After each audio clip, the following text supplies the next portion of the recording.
sering jadi awal dari banyak kebiasaan buruk di zaman sekarang. Bayangkan ada seorang pelajar pulang sekolah, dia rebahan sambil main handphone. Awalnya cuma scroll media sosial, lalu muncul video dan link yang tidak pantas. Karena penasaran, dia membuka satu kali, besoknya buka lagi, lama-lama jadi kebiasaan. Sebentar lagi ya, satu video lagi.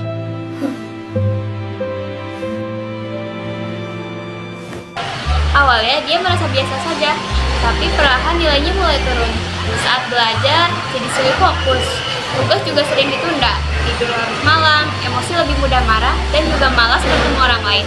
Yang dulunya aktif dan semangat, sekarang lebih menghabiskan waktu sendirian dengan handphone. Tanpa disadari, yang rusak bukan hanya waktunya, tapi juga otaknya. Halo guys, selamat pagi. Di zaman digital seperti sekarang, semua hal bisa diakses dengan mudah melalui handphone. Namun, ada suatu hal yang harus kita waspadai, yaitu bahaya menonton film porno.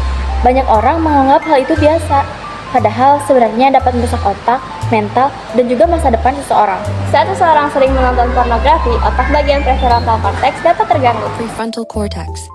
If the amygdala is the brain's alarm system, the prefrontal cortex decides how to react to the signals sent by the amygdala. When in distress, the amygdala sends a signal of threat or stress in the environment, while the prefrontal cortex assesses the situation and tries to make it feel less scary. They work together to keep us safe and out of danger, while helping us to differentiate between real danger or a false alarm. But of course, trauma has a way of disrupting this delicate system.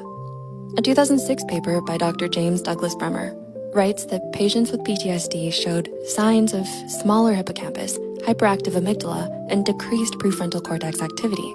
Simply put, a brain under trauma irregularly sends distress signals while your judgment system isn't able to tell if it's a real danger or not.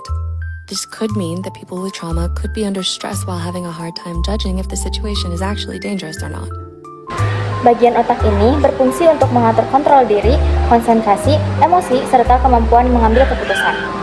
Akibatnya, seseorang bisa menjadi sulit fokus belajar, mudah malas, emosinya tidak stabil, dan juga sulit mengendalikan diri sendiri. Selain itu, pornografi juga mempengaruhi sistem dopamin di otak. Dopamin ini adalah zat kimia yang menimbulkan rasa senang. Ketika seseorang terus-menerus menonton porno, otak akan terbiasa mendapatkan rasa senang secara instan. Lama-kelamaan, otak bisa mengalami kecanduan dan juga selalu ingin melihat hal yang sama berulang kali. Akibatnya, kegiatan positif seperti belajar, berolahraga, atau berkumpul bersama keluarga menjadi terasa membosankan. Dampak lainnya adalah rusaknya kesehatan mental dan hubungan sosial. Seseorang bisa menjadi lebih tertutup, mudah berbohong, kehilangan rasa percaya diri, bahkan memilih pandangan yang tidak sehat terhadap hubungan dan pergaulan.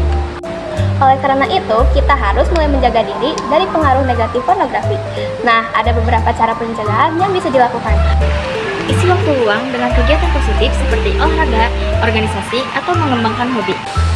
Hindari membuka situs atau konten akun yang mengandung konten tidak pantas. Gunakan media sosial dengan bijak. Jika mulai merasa kecanduan, jangan takut bercerita kepada orang tua, guru, atau orang-orang yang dipercaya. Pilih lingkungan dan teman yang membawa pengaruh baik. Ingat, masa depan dan kesehatan otak itu jauh lebih penting daripada kesenangan sesaat. Gunakan internet untuk hal-hal yang bermanfaat, Bukan untuk merusak diri sendiri.